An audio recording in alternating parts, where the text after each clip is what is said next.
guys, welcome back. Today we'll be discussing about chapter 12, class 8 CBSE, that is friction.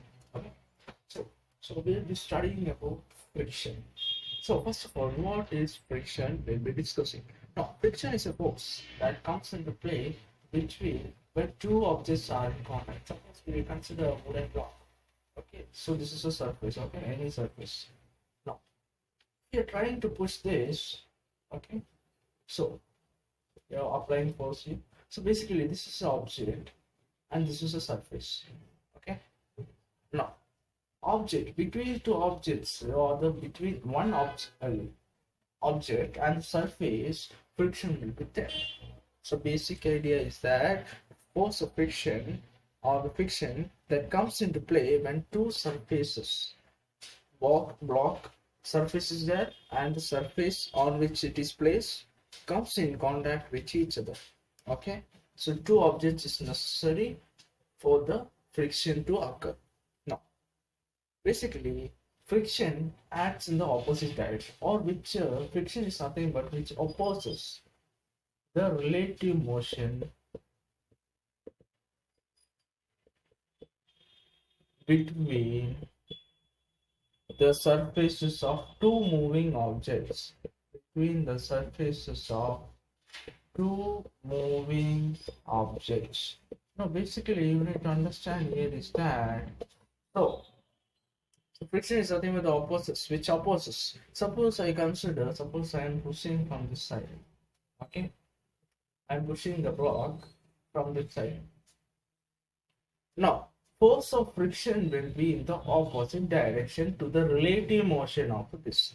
So I'm pushing the block towards that side, towards the right. So the force of friction or friction will be towards the left, because it always opposes the relative motion of the between the surfaces of two moving objects. Okay, so basically you need to understand that what will be the factors which affects the friction.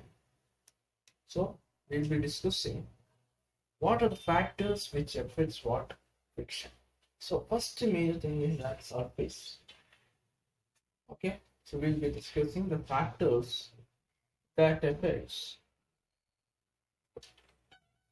can affect friction. Okay, so basically factors, what are the factors that can affect friction? The first thing is that is surface.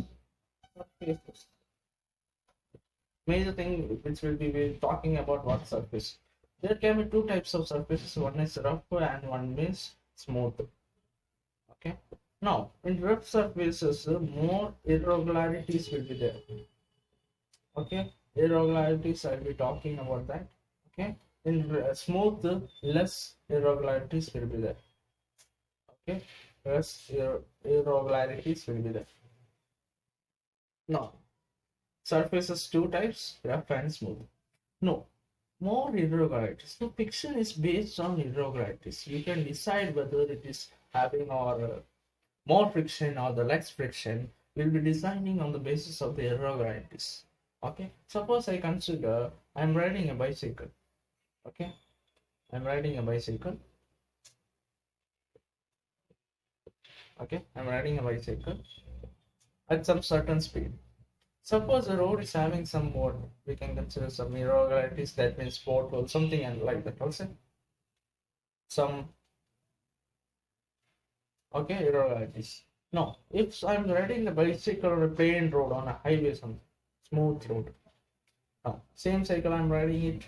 Okay, suppose the speed is also the same.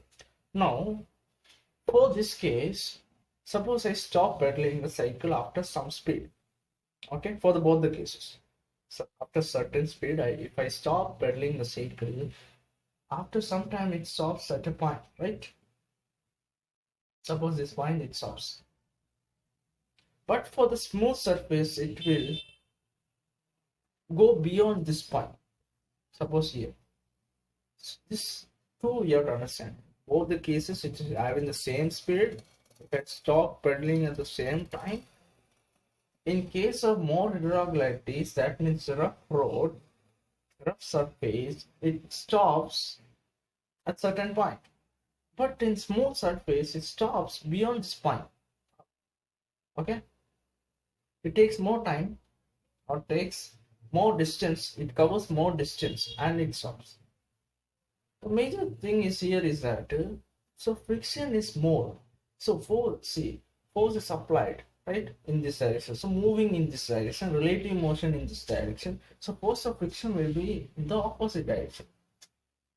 So it is stopping at this point. That means here more friction is there, right? More friction is there. That's why it is stopping at certain point. Here also friction is there, here also friction is there. But in this case, it is more friction, in this case, it is less friction. That's why it is covering more distance than this.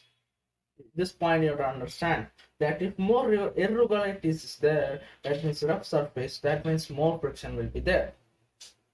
So irregularities gets locked up.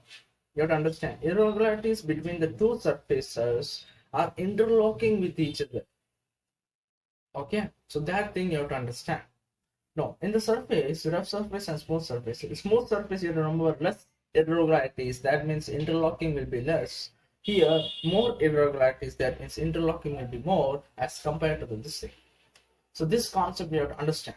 If suppose one more factor we'll discuss, when we press the object, okay, when we compress or press the object, suppose we are trying to, suppose I take an object, okay, we are trying to press from upward direction.